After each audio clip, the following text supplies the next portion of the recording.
Dark Souls, the cure to having a social life. I've always wanted to get into the Souls games, but I've never been able to.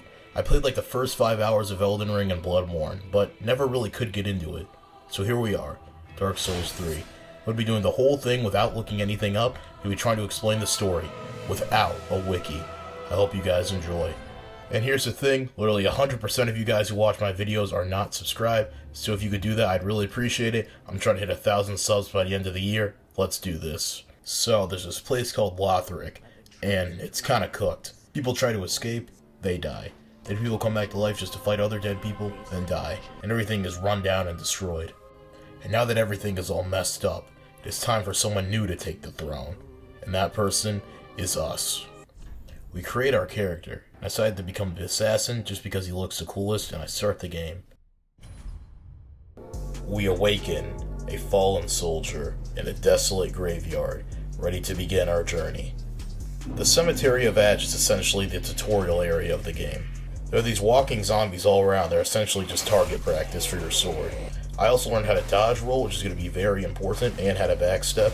We also have these flasks that we can use to recover our health when we need to. Also, I learned this game does not mess around, and even the starting enemies can do a lot of damage if they catch you in the wrong situation. These little red things on the ground that give players information. They're actually from other players that have played the game before you. This one was telling me to turn back, but I didn't listen.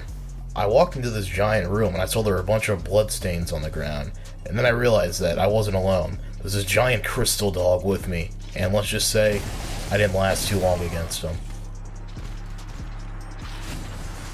I knew I was going to die eventually. I just didn't think it was going to be like that.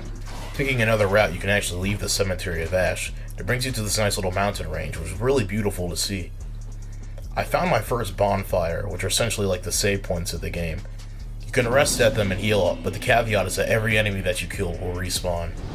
There are more zombie guys, but this time they had big swords instead of daggers, and there were a lot of them. They were kind of jumping me at one point. And I eventually came across this kind of entrance to a castle area, and I decided to go in because there was a nice statue in the middle. And the game gave me the option to remove the sword stuck inside of it. So being the nice person that I am, I did.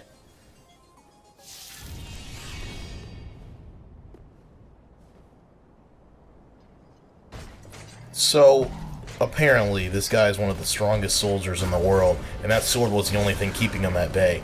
But with it removed, yeah.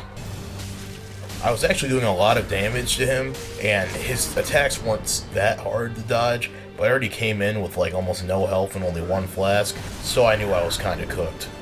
And yeah, what did I really expect? I mean, first boss, first try, can't really hold it against me. So take 2, I respawn near the bonfire, and I realized that I'm gonna have to run through all those enemies again just to have a chance of fighting the boss. And when I came back, I decided, now I'm going to beat him. I'm going to watch the enemy attacks, I'm not going to be too greedy, I'm going to dodge when I can. And I was doing pretty good till I got him down to half health. So apparently he has a second phase where he turns into, well, that. This like Venom version of him was way harder and way more aggressive, and I'm not going to lie, I was pretty scared. Yep, only ended up lasting about 10 seconds against him. Who would have thought? I tried a few more times to, well, no avail. And I eventually got him down to less than 1/4 HP. I realized that the key was not to go far away, but to actually kind of stay close to him. And after a few more hits, he eventually went down. First boss done, only 5 tries, let's go. Hair of Fire destroyed, I don't even know what that means, but we won.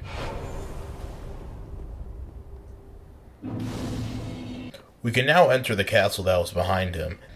Inside, there are a bunch of candles. There's also this lady that says that she can help me level up, as long as I give her enough souls, that is, which you get from killing enemies. I light the bonfire, and now I can fast travel to a castle nearby, which brings me to the next major area of the game. I am now on the high wall of Lothric, which is like this castle area with all these soldier guys. Some of these soldier guys have literally nothing, but some of them also have like a spear and shield, which they are very dangerous and hard to avoid as well. There are also just like dragons that appear, like whole dragons, and apparently this is just like normal in Dark Souls, and they kill literally everything around them. The cool thing about dragons is that they do literally kill everything, including the enemies. So as long as you just like avoid the flames, you don't have to fight anything.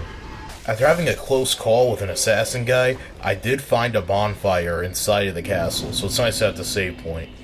Also, fun fact, I found out that some of the regular enemies can be infected by the black ooze too, so that's nice. Probably didn't need to mention this, but he did end up killing me, yes. In the deepest depths of the castle, there's a cell. Inside the cell, there is a man. He tells us that he has a lady named Loretta, and that he wants us to give her a ring from him. Apparently she lives in the undead settlement. Nothing we can do now, but a side quest for later on. The ring is actually pretty good, and gives you higher defense if your HP is low. After exploring around a bit, I found this lady, who apparently is the only official left in the castle. She gives me a banner and tells me to hold it up when you need it the most. I don't know what that means. I eventually make it to the boss of the castle, and this guy is not playing around. I don't even know if it's a guy. It kind of looks like a dog, but cool thing about this guy is that not only does he hit you for a lot, but when he does hit you, he can give you frostbite, which basically makes you do everything slower. I don't even know what this guy's problem was, but he was just wrecking me, man. I mean, Jesus. I did eventually get him down to a second phase, but he gets even worse because he really just breaks all limits and just goes on a rampage. And I didn't even get past the second attack. And after probably 10 attempts, I did get a really good one where I was dodging everything perfectly. He does this frost blower attack, and I realized you can run up to him, you can actually hit him from behind. It's just tons of free damage. And eventually he did it a bunch of times in a row, and I got the kill. Second boss done. Let's go. Hair of Fire destroyed. I don't know what that means. After killing him, I went back to level up my stats, and then I went back to the castle. After killing myself like an idiot, I realized that you gotta hold up the banner, and then this cool cutscene will play where these bird guys take you to the next area. For a second, I was about to start raging because I was like, dang, we have to fight another boss fight, but apparently these guys are your friends. They drop you off in the undead settlement, right next to a bonfire, funnily enough. So I save, and then I quit.